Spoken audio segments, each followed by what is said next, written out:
नमस्कार दोस्तों, back to our channel friends. मैं सबका अपने चैनल स्टॉक्स फॉर लाइफ पे बहुत स्वागत करता हूँ। Welcome to STFL family. डे फैल नंबर्स आज 3 नवंबर। रही बात भारतीय शेयर बाजार की, उसमें हमें गुड ओपनिंग और गुड क्लोजिंग दोनों साथ में देखने को मिली। और इसी बीच में एक स्मॉल कैप के नंबर्स का मैं वेट कर रहा था, बिकॉज इस इंडस्ट्री की बात की जाए, इन सबको बहुत ही बड़ा धक्का तब लगा है जब क्रूड प्राइस की बात की जाए वो आसमान को छू रहे हैं। बट इसी बीच में दोस्तों, इस कंपनी की नंबर्स ऊपर से देखने में ख़राब लगेंगे, बट नंबर्स की बात की जाए अंदर से अच्छे हमें देखने को मिल रहे हैं। और सोमवार के दिन अगर बाज़ार में इस कंपनी को लेके थोड़ा भी खींचातानी होती है तो बिल्कुल पैनिक मत करिएगा। आप चाहें तो इस कंपनी को long term point of view से ग्रैब करने का सोच सकते हैं, बिकॉज वैल्यूएशन की बात की जाए बहुत ही कंफर्ट जोन पे आ चुका है। बिकॉज एक समय ये 135 के पी पे ट्रेड कर रहा था जब इनके IPO आए थे, और उसके बाद कंपनी अच्छा खासा गिर चुकी है। तो फटाफट जो नंबर्स पढ़ेंगे उसमें क्या क्या अंदर की बातें हैं मैं बताना चाहूँगा। चैनल फर्स्ट टाइम होंगे सब्सक्राइब कर सकते हैं इस तरह क्वालिटी कंटेंट को सबसे पहले एक्सेस करने के लिए। Now without taking any for time, let's begin. सबसे पहले पढ़ेंगे, समझेंगे और उसके बाद ही जानेंगे कि असल में जो नंबर्स है वो कैसे हमें देखने को मिल रहा है। और सही में नंबर्स में अगर कुछ एडजस्टमेंट है तो उस चीज़ को पूरा करना, समझना वो हमारा दायित्व तो बन जाता है। ऑफकोर्स का लास्ट ईयर इसी क्वार्टर में कंपनी के जो सेल्स थे 245 रुपीज़ इन करोड़ हमें देखने को मिल रहे थे। सारी फिगर रुपीज़ इन मिलियंस हैं। इस बार की बात की जाए तो ऑफकोर्स का उसमें हमें डिसेंट 282 लाख करोड़ के आसपास उछाल देखने को मिल रहा है। रही बात क्वार्टरली फ्रंट की, तो जी हाँ दोस्तों, 292 से उसमें हमें स्लाइट एक गिरावट देखने को मिल रही है। तो मोटा मोटी गैस Y-on-Y जो देखना बहुत ही इंपॉर्टेंट हो जाता है, उसमें ग्रोथ है या फिर नहीं।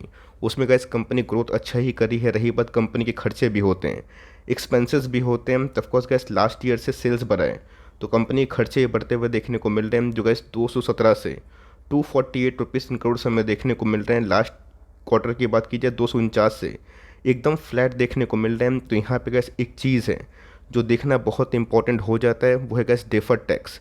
अगर आप देखें तो प्रॉफिट बिफोर एक्सेप्शनल आइटम अगर आप ध्यान दें 28 करोड़ से गैस 33 रुपीज़ इन करोड़ हमें देखने को मिल रहा है। क्वार्टरली फ्रंट की बात की जाए 42 से गैस उसमें गिरावट हमें देखने को मिल रही है। तो सारे के सारे जो फैक्ट्स एंड फिगर्स हैं जो इस कंपनी के ब्लू चिप ने किया कि ईयर ऑन ईयर अच्छे नंबर्स हमें देखने को मिल रहे हैं। बट क्वार्टरली फ्रंट की बात की जाए उसमें गिरावट हमें देखने को मिल रही है। लेकिन दोस्तों, इस कंपनी के साल दर साल की बात की जाए इनके प्रॉफिट ठीक ठाक बढ़ते हुए देखने को मिल रहे। बट प्रॉब्लम क्या है? प्रॉब्लम की बात की जाए डेफर्ड टैक्स। अगर आप ध्यान से देखें ना, डेफर्ड टैक्स क्या होता है? एक ऐसा टैक्स मतलब इन्वेस्टमेंट जिसको कंपनी पहले से ही ओवर पे कर देती है, जिसको बाद में ऐसे टैक्स रिलीफ लेना कंपनी के लिए बहुत ही फ़ायदेमंद हो सकता है। लास्ट ईयर की बात की जाए 21 मिलियन के आसपास थे, जो कैसे इस बार ना 378 मिलियन के आसपास बढ़ते हुए देखने को मिल रहे। और लास्ट क्वार्टर में कंपनी को इसका बेनिफिट मिला था। तो इसी चीज़ को कैसे एडजस्ट करने के बाद ना कंपनी के प्रॉफिट बिफोर एक्सेप्शनल आइटम बहुत ही अच्छे हमें देखने को मिल रहे थे। लेकिन यस, जो डेफर्ड टैक्स की बात की जाए उसमें जो एडजस्टमेंट होता है वो देखने को मिल रहा है, जिसकी वजह से गैस 37 करोड़ के आसपास जो प्रॉफिट है 25 करोड़ हो चुका है। और 31 से गैस उसमें भी गिरावट हमें देखने को मिल रही है। मतलब गैस मोटा मोटी कंपनी के नंबर्स इनलाइन है अगर डेफर्ड टैक्स को आप एडजस्ट करके देखें। बिकॉज इसके पहले मैंने क्या बताया कि बहुत सारे एडजस्टमेंट होते हैं। ऑल दो कंपनी की प्रॉफिटेबिलिटी की बात की जाए वो ख़राब बिल्कुल भी नहीं है, लेकिन यस, कुछ एडजस्टमेंट होने की वजह से कंपनी की जो EPS है उसमें आपको काफ़ी डाउनसाइड मोमेंट देखने को मिलेगा। 7.79 से कंपनी की EPS 5.25 के आसपास होते हुए देखने को मिल रहा है। और 6.5 से हमें उसमें भी गिरावट देखने को मिल चुकी है। यहाँ गैस हम लोग बात कर रहे हैं इंडिगो पेंट्स के बारे में। आपको अच्छे से पता है कि जब ये भी 1000 के नीचे आया था, मैंने उस समय भी गैस ऑलमोस्ट इस कंपनी को बहुत बार कवर किया था, इसको एंजल वन को, साथ ही मुझे याद है। उधर से गैस कंपनी 50% चढ़ चुकी। ऑल दो आज 4:30 के आसपास हमें नंबर्स देखने को मिले। नंबर्स के पहले अचानक से बाउंस बैक। लेकिन यस, बहुत लोग जो ऊपर से सिर्फ नंबर्स पढ़ते हैं उनको दिखाई पड़ेगा कि फटाक से सर EPS डाउन हो गया। इसके पीछे का रीज़न क्या है जो है गैस मैं आपको खुला खुली बता चुका हूँ। डेफर्ड टैक्स को अगर आप कंसिडर नहीं करेंगे तो चीज़ सही नहीं है। बहुत लोग क्या करते हैं, टैक्स को ओवर पे कर देते हैं, जिससे क्या होता है कि आने वाले कुछ क्वार्टर्स में उनको टैक्स रिलीफ मिलता है, टैक्स रिफंड मिलता है, बेनिफिट मिलता है। आप चाहें तो अगर आपके पास नॉलेज है तो ऑफकोर्स इसको गूगल कर सकते हैं, वहाँ पे गैस आपको बहुत ही अच्छा क्लियर पिक्चर मिल जाएगा। बात YTD की, तो ऑफकोर्स गैस एक समय कंपनी आपको पता है कि 2500 के भाव पे ट्रेड कर रही थी और उसके बाद गिर के 1000 के भाव पे भी आई थी। बीच में gas company screaming panic level पे पहुंच चुकी थी। और यहाँ पे गैस पिछले 2 क्वार्टर्स कंपनी एकदम फ्लैट कॉन्सोलिडेशन फेज में हमें देखने को मिल रही है। ओवरऑल दोस्तों, क्रूड के प्राइस में तेज़ी भरा माहौल है, आप सबको अच्छे से पता है। कोई दिन क्रूड चढ़ता है, कोई दिन क्रूड गिरता है। बट येस अपने गैस बॉटम से इस कंपनी ने पिछले वाइट डे में ना अच्छा ही बाउंस बैक किया है। बट कंपनी के long term point of view की मुझे गैस इस कंपनी में ग्रोथ दिखाई पड़ती है। ऑल्दो आपके पास already Asian paint, Berger paint, Kansai है, तो ओवर एलोकेट करने की कोई आवश्यकता नहीं है। एक ही सेक्टर के 3-4 कंपनी को रख के क्या फ़ायदा। लेकिन यस कंपनी में अगर आप ग्रोथ पॉइंट ऑफ व्यू से लिए हैं और इन सब लेवल में निवेश किए हैं तो मेरा ऐसा मानना है कि होल्ड करना चाहिए। बिकॉज पिछले कुछ समय से हमने ये देखा है कि कंपनी बाउंस बैक कर रही है। अब देखना बनता है कि मंडे के दिन बाजार इस कंपनी को कैसा बिहेव करवाता है। गैस देखा गया तो कंपनी का जो मार्केट कैप है 7,000 करोड़, मतलब एक बहुत ही छोटी कंपनी है।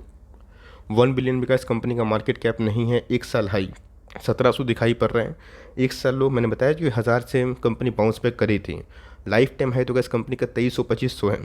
रही बात कंपनी की प्राइस टू अर्निंग का, जो एक समय गैस 100 के ऊपर जाता हुआ दिखाई पड़ा था, वो बहुत ही हाईली अनसस्टेनेबल वैल्यूएशन था जो गैस करके बिलो 50 हमें देखने को मिल रहा है। बट कंपनी के आरओई की बात की जाए, आरओसी की बात की जाए, वो काइट इनलाइन है। 21% के आसपास कंपनी के आरओसी और 18% के आसपास कंपनी के आरओई दिखाई पड़ते हैं। कंपनी के रिजर्व्स के बारे में डिस्कस करना बहुत ही इंपॉर्टेंट है। तो जिस कद की कंपनी हमें दिखाई पड़ती है, जिस कद काठे की है, उस अकॉर्डिंग दोस्तों कंपनी के पास सफिशिएंट अमाउंट ऑफ रिजर्व्स हैं।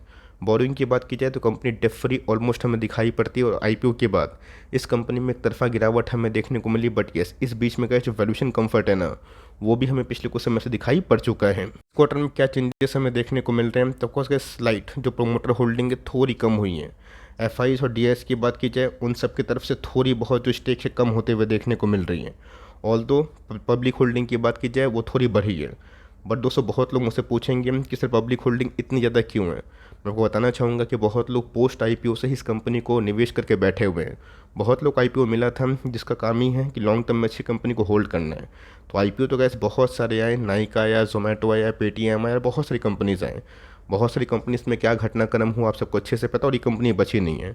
बट इस कंपनी में गैस ग्रोथ है और मेरा ऐसा मानना है गोइंग फॉरवर्ड जो पेंट इंडस्ट्री है अच्छा कर सकता है। ऑल्दो बहुत लोग कमेंट करते हैं कि सर ग्रसिम की एंट्री होने के बाद बहुत सारे पेंट इंडस्ट्री कैसा परफॉर्म करेंगे। मेरा ऐसा मानना है कि इंडिया ना एक खुला अपॉर्चुनिटी है जहाँ पे कंजम्पशन अभी भी बहुत ही पेनिट्रेशन होना बाकी है।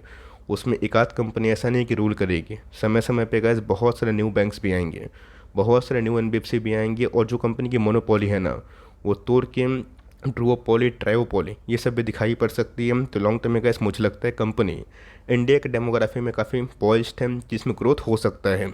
लेते हैं टेक्निकल चार्ट पैटर्न का लाइक थोड़ा सा चेन। तो जी हाँ गैस जब भी कंपनी 200 का मूविंग एवरेज के आसपास आती है तब हमें एक बाउंस बैक देखने को मिल रहा है जिसका भाव 1772। अगर मार्केट में थोड़ी बहुत एक्सट्रीम गिरावट होती है और कंपनी बिलो 1400, 1350 मिलता है तो मेरा ऐसा मानना है कंपनी को फॉर लॉन्ग टर्म खरीदा जा सकता है। बहुत लोग बोलेंगे सर ऑलरेडी बर्जर पेंट है, एशियन पेंट है, मैं ऐड नहीं करना चाहता हूँ, छोड़ सकते हैं। बहुत लोग बोलते हैं कि सर स्मॉल कैप में प्रॉपर वीडियो बनाया करिए जहाँ पर अपॉर्चुनिटी आपको दिखाई पड़े। तो कंपनी का मुझे बहुत ही लॉन्ग टर्म में अच्छी दिखाई पड़ती है। वन डे के चार्ट की बात की जाए, करेक्शन के बाद हमें ओवरसोल्ड से थोड़ी बहुत बाउंस बैक हमें देखने को मिल चुकी है। तो कंपनी अच्छी है, ख़राब नहीं है, और नंबर्स भी काफ़ी इनलाइन है। बट ये डेफर्ड टैक्स अगर आप एडजस्ट नहीं करेंगे तो नंबर्स आपको ख़राब लगेंगे। बट अगर आप उसको एडजस्ट करेंगे ना तो ही आपको असली जो खेला है वो समझ में आएगा। तो कितने लोग आपको नंबर्स पढ़ के अच्छा लगा कमेंट बॉक्स में बताइएगा, और कितने लोग डेफर्ड टैक्स को देखे नहीं थे जो प्रीवियस वीडियो में कमेंट कर रहे थे, वो भी चाहे तो कमेंट बॉक्स में लिख सकते हैं। वीडियो अच्छी लगी तो प्लीज़ लाइक करिएगा, और चैनल फर्स्ट टाइम होंगे सब्सक्राइब करके बेल आइकन को प्रेस करना भी ना भूलिएगा। तो गाइस मिलते हैं जल्दी ही, तब तक के लिए bye. Thanks for listening friends, God bless you all.